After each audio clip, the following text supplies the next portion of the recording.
Hai pecinta film, ketemu lagi dengan Mimin di Me Time Movie. Kali ini Mimin akan mereview sebuah film yang berasal dari negeri Italia tahun 2022 yang berjudul Don't Kill Me. Seperti apa keseruan ceritanya? Mari saja langsung kita ikuti setelah yang satu ini. Silakan.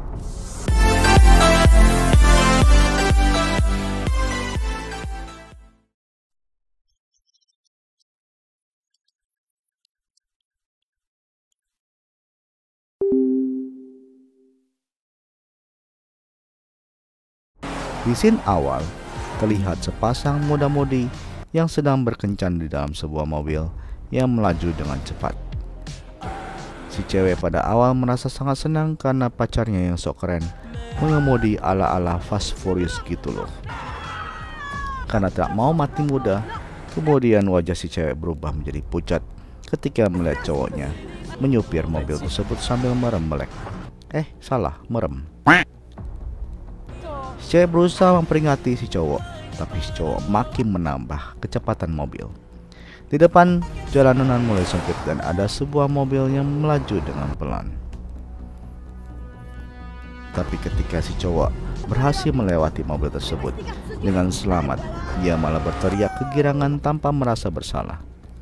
Alhasil, si cewek pun ngambek kepada si cowok. Kemudian mereka berhenti di sebuah penambangan yang sangat sepi. Ya, namanya sepi, pastilah tidak ada seorang pun. Si cewek lalu keluar dengan marah disusul oleh si cowok. Karena tidak berhasil membujuk si cewek, akhirnya si cowok mengeluarkan narkocoy. Melihat hal itu, si cewek pun mendekati si cowok dan berusaha untuk menasihatinya. Namun si cowok yang kelihatan bandel itu tidak mau menghiraukan dia, malahan mengajak si cewek untuk mencoba narkocoy itu juga.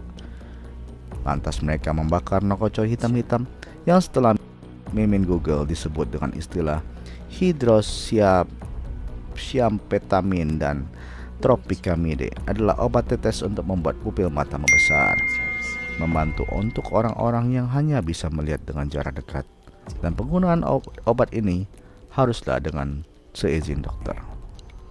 Sepertinya si cewek yang masih polos itu belum pernah menggunakan obat-obatan.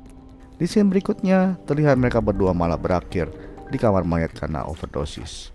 Apakah tamat? Tentu saja tidak. Malah film ini barusan dimulai. Si cewek yang tadi bernama Mirta, ternyata di Italia guys, pemakaman di sana menggunakan sistem bertingkat mirip loker gitu loh. Tak lama kemudian, Mirta berangkat keluar dari tempat pemakamannya, dan entah apa yang terjadi, tapi ternyata Mirta hidup kembali. Sungguh sebuah fenomena yang mengerikan. Oh my god! Mirta kemudian menghampiri makam milik pacarnya yang bernama Robin. Tapi ternyata Robin tidak hidup kembali seperti yang dia janjikan di penambangan tadi. Mirta hancur hati dan menangis sejadi-jadinya, kemudian berjalan sendiri menuju rumahnya. Dan ketika di perjalanan, dia teringat ketika pertama kali dia bertemu dengan Robin yang duduk di belakang truk. Robin saat itu sangat mempesona dan terkenal di antara banyak kalangan cewek. Kemudian mereka bertemu kembali di diskotik dan Mirta merasa malu-malu ketika diajak dansa, tapi akhirnya pasrah juga untuk dicium oleh Robin. Sesampainya di rumah, Mirta berusaha untuk makan dari kulkasnya, namun yang terjadi adalah dia memuntahkan makanan tersebut.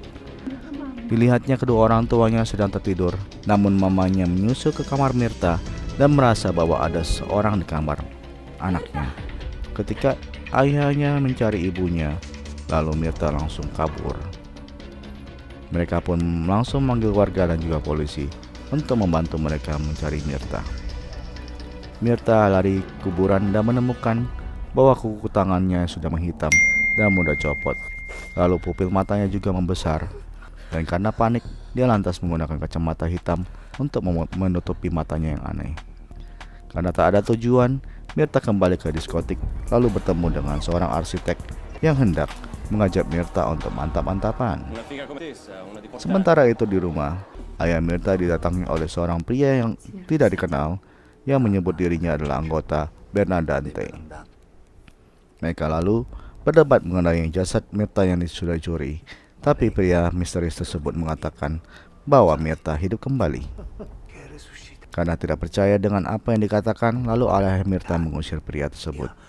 Kembali pada Mirta yang sudah diajak oleh pria itu di dalam mobil. Awalnya Mirta tidak mau mengikuti dan melayani pria tersebut. Namun, ketika ada kesempatan lalu Mirta menggigit leher pria tersebut hingga dia modar. Mirta pun kembali keingat pada kenangan ketika dia bersama dengan Robin. Robin berkata bahwa dia harus bertahan dan melawan, seperti Robin yang tidak punya siapa-siapa. Robin berjanji bahwa mereka akan selalu bersama. Kemudian mereka pun melakukan adu kekuatan bibir. Mirta memasuki sebuah restoran dan terlihat tayangan di televisi sedang melaporkan peristiwa ditemukan seorang korban di dalam mobil, yang tak lain adalah si arsitek yang sudah dimamam oleh Mirta semalam.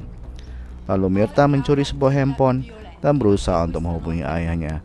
Namun ayahnya menolak panggilan tersebut karena nomor tidak kenal. Merasa putus asa, kemudian Mirta berjalan pulang ke apartemennya dan mengganti baju di sana. Ingatan Mirta kembali kepada Robin ketika dia melihat sofa di mana mereka pernah bermain MMA. Karena adegan ini dilarang keras atau diputar mic, maka baiklah kita skip saja. A few moments later.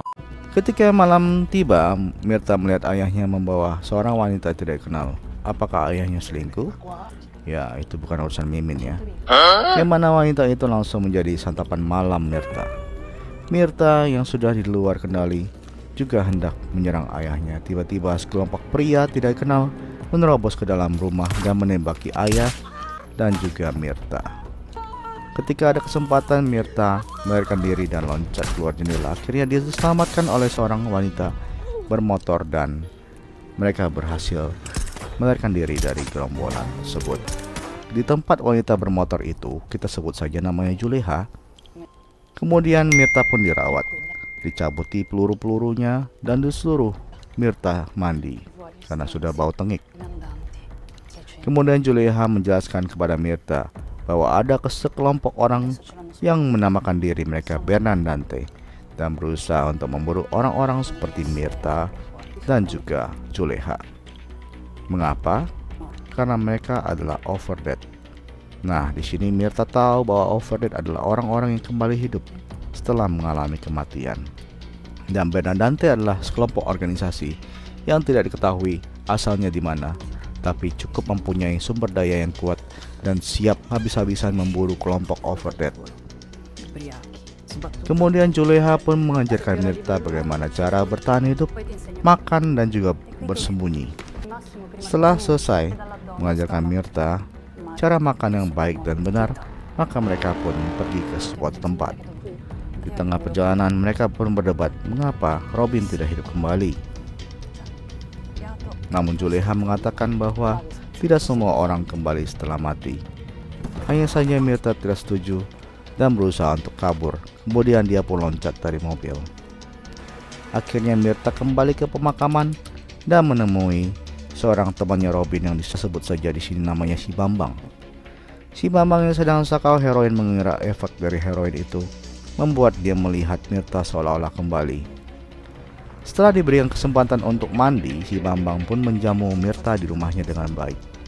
Dan mereka pun berdansa dan Mirta kembali merasakan ada desakan dari dalam tubuhnya yang sangat tidak bisa dia kontrol. Dan Mirta hampir lepas kendali. Dia minta si Bambang untuk mengantarkan dia ke kuburan, tapi si Bambang menolak. Ketika hampir diserang oleh Mirta, si Bambang pun mengancam untuk bunuh diri, dan dia pun akhirnya harus mati konyol karena ulahnya sendiri. Kemudian si Juleha berusaha untuk memburu kelompok Bernandante kembali ke apartemen tersebut dan melumpuhkan beberapa orang anggota Bernandante. Tapi sayangnya dia kalah jumlah, kemudian akhirnya dia harus disetrum oleh si botak. Mirta yang sudah sampai ke pemakaman dan kemudian membongkar makam Robin, namun makamnya sudah kosong. Sayangnya Mirta tidak sadar bahwa si botak ada di belakang dia. Mirta dibawa ke markas mereka dan diikat, dan mereka pun berencana untuk membunuh Mirta pelan-pelan dengan cara tidak memberikannya sedikit pun makanan. Tiba-tiba Mirta terdiam melihat seorang pria yang masuk ke ruangan, yang tidak lain tidak bukan adalah Robin. Dan ternyata Robin selama ini sudah hidup kembali dan dibawa kembali ke markas Bernandante. Dan dengan segera Robin membawa Mirta keluar dari ruangan dan menuju sebuah tempat. Dan lucunya di sini, Mirta dan Robin malahan melakukan full body contact. Jancuk! Bagian ini terpaksa Mimin skip lagi karena kalau dipaksakan akan mendapatkan dolar kuning.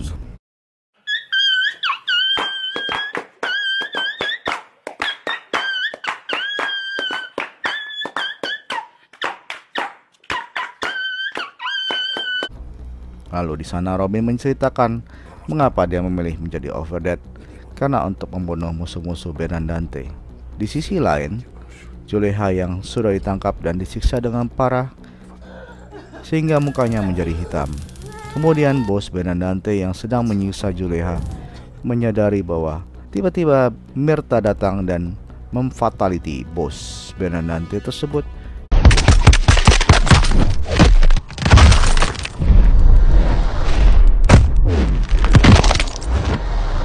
Dan sekarang gantian Mirta yang membawa Juleha kabur dari tempat itu. Namun tak lama kemudian mereka dicegat oleh anak buah Bernadette dan dihajar habis-habisan. Melihat Juleha yang sekarat, Mirta lalu mengamuk dan menghajar gerombolan preman itu seorang diri. Ketika mereka sampai di mobil, Mirta tiba-tiba diserang oleh Robin dan juga ditembaki oleh anak buah Bernadette. Mirta terpaksa membunuh Robin agar bisa segera kabur di tempat itu, dan Juleha pun segera tancap gas keluar dari kota. Sejenak sebelum scene berakhir, Juleha berkata, mulai sekarang Mirta harus terbiasa untuk mencari makanan sendiri dengan hati-hati. Dan Mirta pun menjawab, itu adalah hal yang gampang. Akankah ada sequel film ini? Kita tanyakan saja pada rumput yang bergoyang. Demikianlah review film Do Not Kill Me kali ini. Pesan moral yang kita dapatkan adalah pergaulan yang salah akan merusak kebiasaan yang baik.